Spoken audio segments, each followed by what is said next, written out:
Indian James Bond national security adviser Ajit Doval బొద్దింకలకి ఇండైరెక్ట్గా punch ఇచ్చేశారు. పూణేలో లోకమాన్య తిలక్ జాతీయ అవార్డును తీసుకుంటున్న సందర్భంగా దోవల్ మాట్లాడుతూ అసలు స్వేచ్ఛ అంటే ఇష్టం వచ్చినట్లు ప్రవర్తించడం, ఇష్టం వచ్చినట్లు మాట్లాడడం కాదు.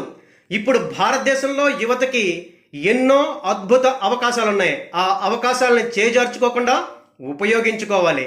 తిలక్ లాంటి ఎంతోమంది త్యాగంతో వచ్చిన స్వాతంత్రాన్ని రక్షించవలసిన బాధ్యత యువతదే అంటూ రీసెంట్ కాక్రోచ్ జనజీల ఉద్యమం నేపథ్యంలో ఈ రకంగా దోవల్ స్టేట్మెంట్ ఇవ్వడం జరిగింది. ఇప్పుడు ఈ దోవల్ స్టేట్మెంట్ మీద బొద్దింకలు ఏ రకంగా స్పందిస్తారో చూడాలి. ఈ వీడియో నచ్చినట్లయితే లైక్ చేయండి, అలాగే నా ఛానల్ని తప్పనిసరిగా సబ్స్క్రైబ్ చేసుకోండి. జై హింద్.